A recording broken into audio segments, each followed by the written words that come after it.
Guys, this is terrible and horrible and awful. My phone is running out of storage. I literally deleted like 8 apps from my phone.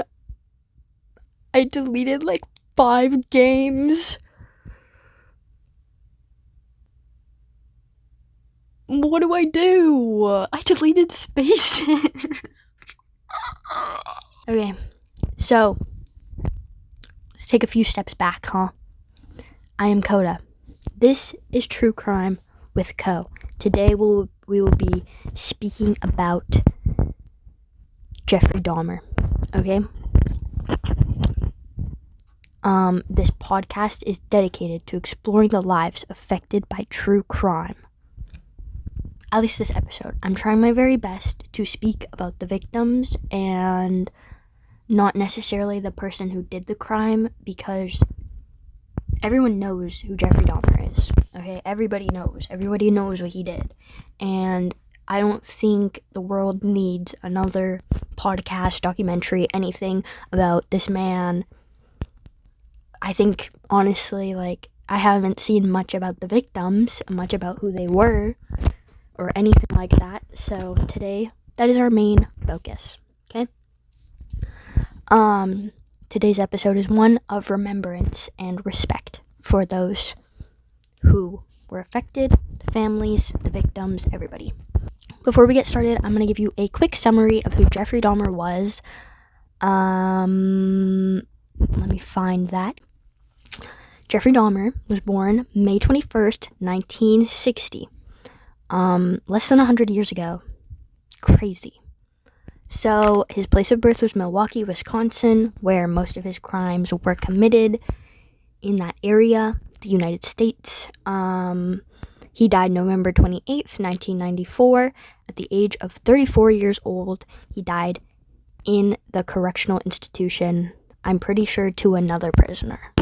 So between 1978 and 1991, Jeffory Dahmer murdered 17 young men and boys.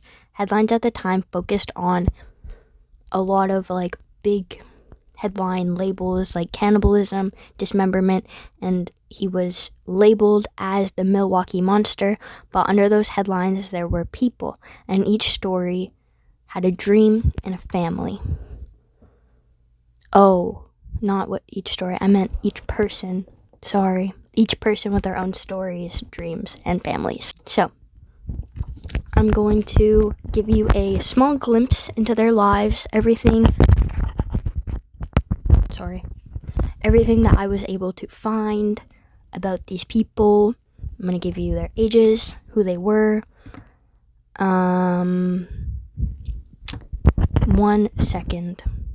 Guys, today I had a lot of coffee. I didn't even finish it yet. I still have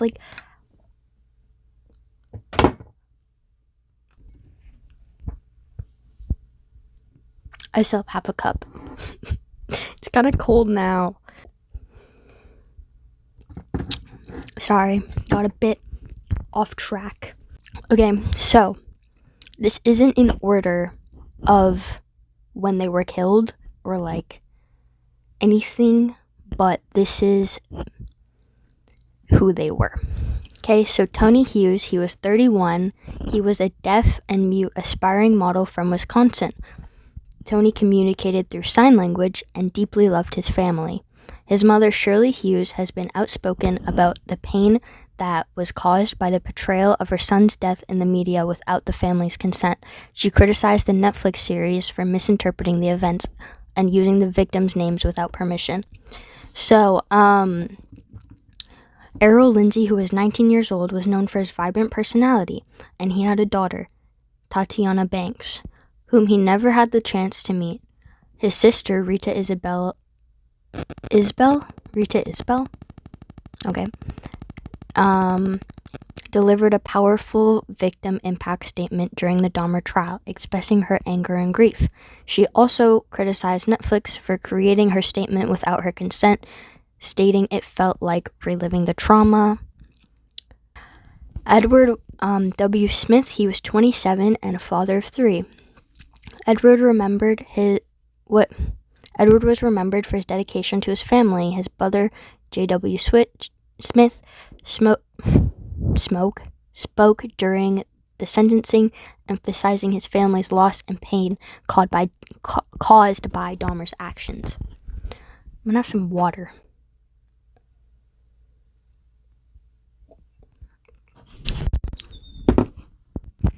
My freaking dad walked in on me filming. That was so embarrassing. It's not embarrassing, but like, you know what I mean? He's like, "Are you recording?" Yeah.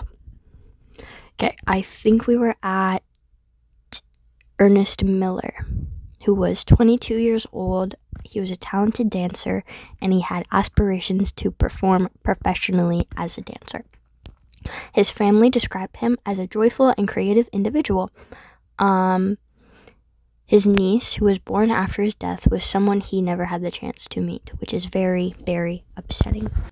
So David Thomas, who was 22, was a father and beloved son. His family highlighted his hardworking nature and the void that was left by his absence. His mother's statement during the sentencing reflected the deep sorrow and loss by the family. Charles Strotter was a 17-year-old teenager with dreams of becoming a model. Curtis was remembered for his ambition and the bright future that was taken away from him. His family statements during the trial uncovered the pain of losing such a young life. That is really sad. Like, you would be so, like, young and, like, imagine, like, someone you love, like, has so much, like, ahead of them, and then they're just, like, taken. It's messed up. Matt Turner was a 20-year-old aspiring actor. Matt was known for his enthusiasm and love of fine arts. His family spoke of his potential and the tragedy during the trial, leading up to his ultimately to his death. I need to fix my shirt. God. Okay. Jeremiah Weinberger. I really hope I'm pronouncing that right. He was a Puerto Rican man with a passion for art. Jeremiah was described as a free spirit. His family statements during the trial highlighted his creativity and the loss of a vibrant life. Oliver Lacey was a bodybuilder and a former track athlete. Oliver was remembered for his strength and dedication. His family spoke of his plans for the future and the heartbreak of his death. Joseph Bradyhoft. I don't think I'm pronouncing that right. Braidhoft. Okay. So, Joseph Braidhoft was 25 years old.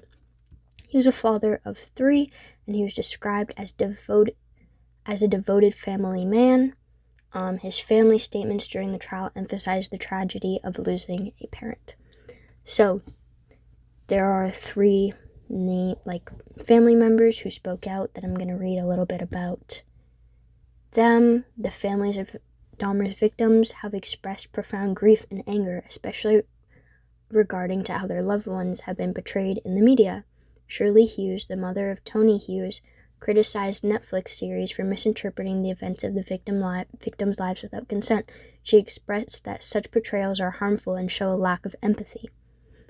Rita Isbell, the sister of Errol Lindsay, delivered a powerful victim statement during Dahmer's trial, expressing her anger and grief. She later criticized Netflix's series for recreating her statement without consent, and it felt like she had to relive the trauma.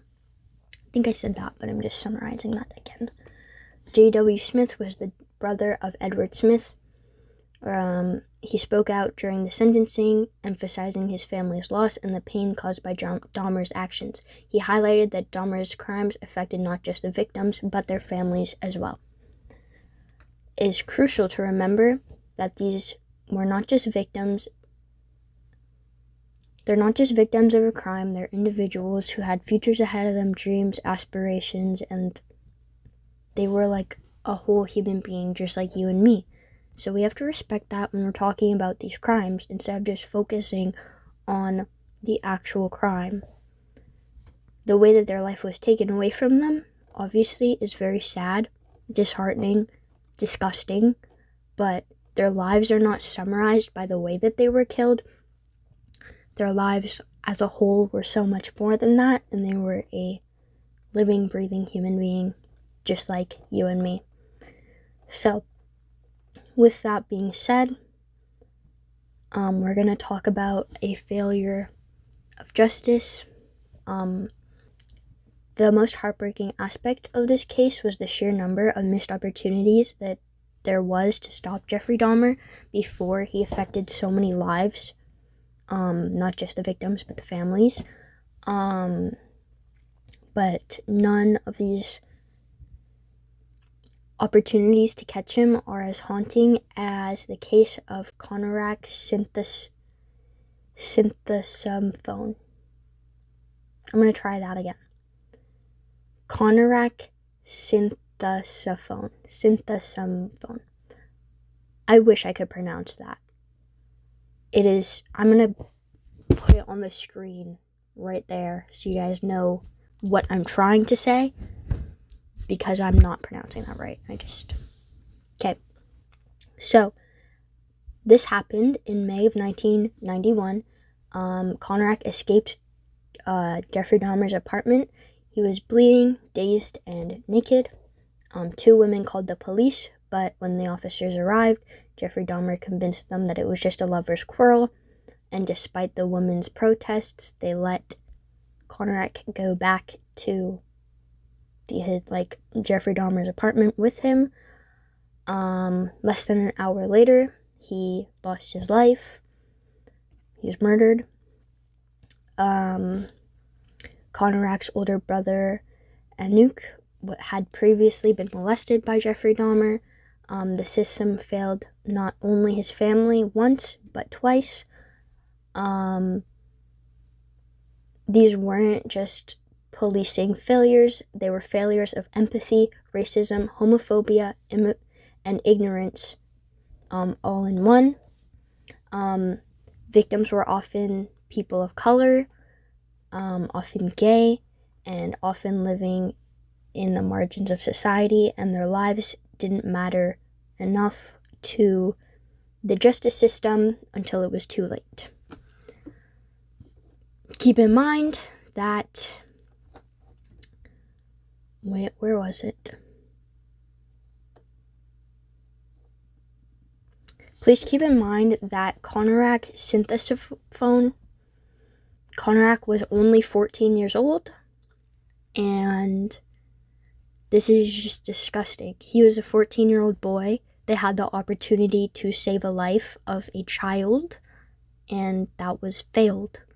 They failed this child and his family twice. That is about all for this episode. I hope that I have brought enough information to the table about this tragedy. Yeah. And, yeah. I hope that, you know, at least by talking about it, I'm kind of making an impact, I guess. I don't think so. No one's really gonna watch this except for my careers teacher. So, shout out to you. Again in the next video. I'm actually gonna film that today in about 5 minutes. So, yeah, if I'm wearing the same outfit, looking the same, that's because these are being filmed at the same time. I really need to get on top, small yap. I need to get on top of my freaking organizational skills. What the, I'm doing this. I'm sorry. That sounded like I farted, I think, but it was just my knee rubbing against my desk. I need to get on top of my stuff because I'm getting I'm not going to tell you how late I'm filming this because I don't need that. But I'm getting way too close to the due date Not that I'm that close, okay?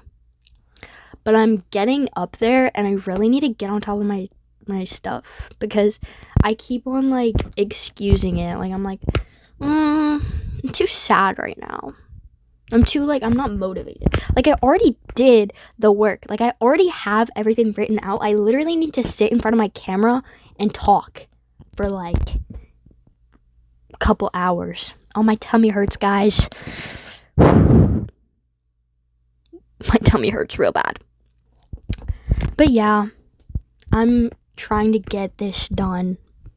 I'm doing my due diligence. I think I'm cutting it down to only 6 videos instead of the 10 that I was planning on doing at first. Because, listen, I cut it down to 8 because I don't have enough time. I don't have the motivation to do 10. And then I was researching some of the things I wanted to do, because I'm not gonna lie, I just got names off of Wikipedia for the first, like, 4, because I was trying to do crimes that aren't, like, well known, like Jeffory, Dahmer. So I was trying to find things, and then I already got all the information, and then I realized, how am I supposed to turn this about the victims when it was in the 1760s? There is nothing about the victims. And then one of the cases is literally copy and paste. Like, it's the exact same, except in different places with different names. So I was like, okay, well, can't do that, right? So now I think I'm going to do 6 instead of 8, instead of 10. But I'm doing my best. I'm really, really trying. Okay? I need to go delete more freaking apps off my phone. If the video is, like, cutty, it's because I keep messing up my words. I can't get them out right. I'm sorry. But yeah, I need to go delete more things off my phone, because this video I've been filming for about half an hour. And I'm not going to be able to film for another half an hour. Terrible. Absolutely terrible. Who is my next video?